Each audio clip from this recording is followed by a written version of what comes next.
Check out carmarshal.com. The link is in the description. They help support us.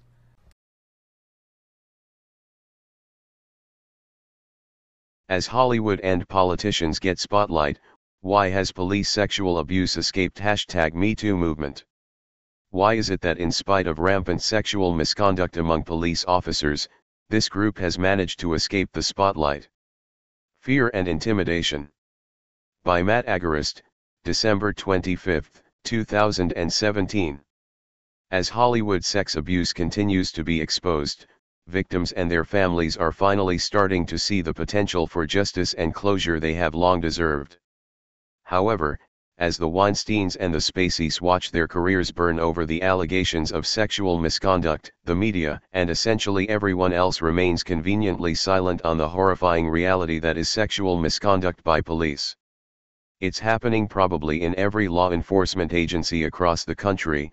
Bernadette DiPino, chief of the Sarasota Police Department in Florida, told the AP it's so underreported, and people are scared that if they call and complain about a police officer, they think every other police officer is going to be then out to get them. How is it that police sexual misconduct has escaped the massive #MeToo movement that has swept the nation since October? On a near-daily basis, a cop or former cop's face makes the local newspaper with whitewashed headlines like "Former Deputy Now Charged with Exploitation." Little attention is given to these stories despite the grim nature of them. For example, the aforementioned headline is from a small Minnesota town and involves a deputy who was arrested on multiple felony charges including child molestation, sexual misconduct with a child, and child exploitation. No one else picked up the story and it was swept under the rug. The disgusting crimes that lead to these headlines happen often and blow the myth of the bad apple theory completely out of the water. Just this month, 2 NYPD cops' crimes were so bad they actually made national headlines when they were arrested for allegedly handcuffing an underage teen and brutally raping her in their van.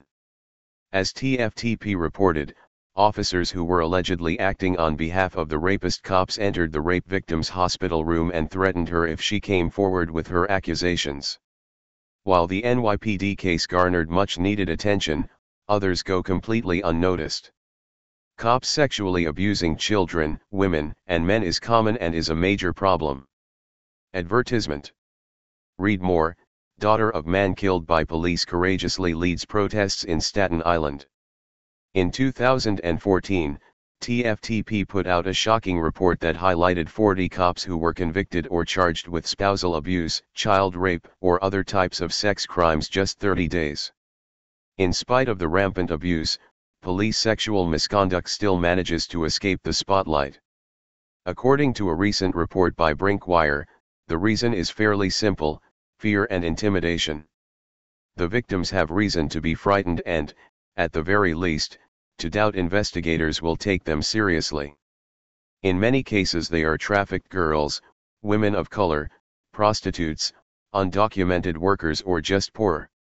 Those were the types of women abused, for example, by Oklahoma City officer Daniel Holtzclaw, who in 2016 was sentenced to 263 years in prison for rape and other sexual assaults involving 8 victims. Holtzclaw faced charges only after a 57-year-old grandmother accused him. The International Association of Chiefs of Police, IACP, the largest organization of police chiefs, is well aware of the problem, too.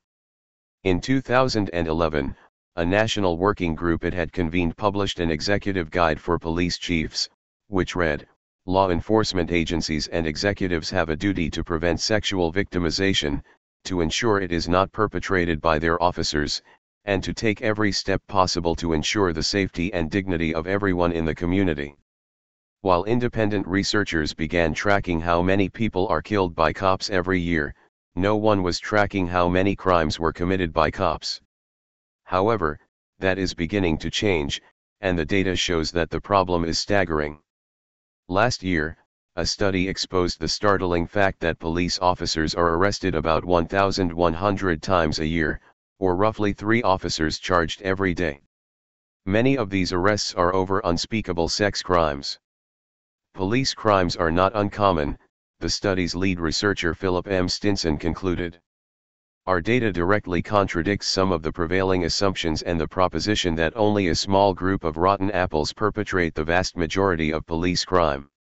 Although nearly 60% of the crimes occurred when the officer was technically off-duty, Stinson wrote, a significant portion of these so-called off-duty crimes also lies within the context of police work and the perpetrator's role as a police officer, including instances where off-duty officers flash a badge, an official weapon, or otherwise use their power, authority, and the respect afforded to them as a means to commit crime. Read more, video, married couple beaten by DC cops as their young children screamed in horror. According to a report from WAPO, in cases involving allegations of sexual abuse, 72% of the officers were fired, and more than 80% resulted in convictions, the study found. There were 422 reported cases of forcible and statutory rape, 352 cases of forcible fondling and 94 sodomy cases over the 7 years of the study, which Stinson called larger than expected based on the existing research. The data search turned up 174 examples of male officers arrested in cases of driving while female, in which women drivers were harassed or assaulted. About 82% of those cases ended in convictions. A separate study as reported by the AP in 2015 found similarly shocking numbers. View image on Twitter. View image on Twitter. AP Interactive. Heavy check mark. At AP_interactive. Check out this AP Interactive series Sex Crimes Committed by Law Enforcement Officers, http://apne.ws/1rhjjnv. 12:05 p.m., November 1, 2015. 1717 replies 355 retweets 160 likes. Twitter adds info and privacy. The probe revealed that 550 officers were decertified for various sexual assaults, including rape. Some were dismissed for sodomy or sexual shakedowns, where victims were forced to perform sexual acts to avoid arrest. A further 440 officers lost their jobs for other sex-related offenses, such as possessing child pornography, being a peeping Tom, sending sexually charged messages to underage teens or having sex while on duty. About one-third of the officers lost their jobs for committing sexual offenses with juveniles. Another independent study found that sexual misconduct is the second highest of all complaints nationwide against police officers, representing 9.3% in 2010, according to a study by the Cato Institute's National Police Misconduct Reporting Project. Read more, cop kicks handcuffed man in the chest while fellow cops do nothing to stop him. In 2010, 354 of the 618 complaints involved non-consensual sexual acts, and over half of those involved were minors. Perhaps the most chilling aspect of police sexual misconduct is the likelihood of underreporting. As the case of the NYPD cops intimidating the rape victim shows, police officers stand up for their own even if it means protecting a rapist. When a person becomes a victim of police sex crimes, how can they be expected to go to the very people who employ their abuser and report it, especially given the fact that it is well known police will go to great lengths to protect their own? It's happening probably in every law enforcement agency across the country, said Chief Bernadette DiPino of the Sarasota Police Department in Florida, who helped study the problem for the International Association of Chiefs of Police. It's so underreported and people are scared that if they call and complain about a police officer, they think every other police officer is going to be then out to get them.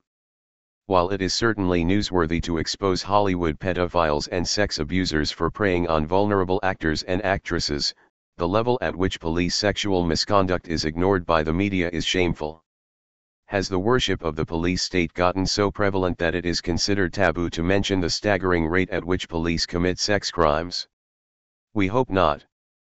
Please share this article with your friends and family to let them know America's other dirty little secret about how often our ostensible protectors become de facto predators.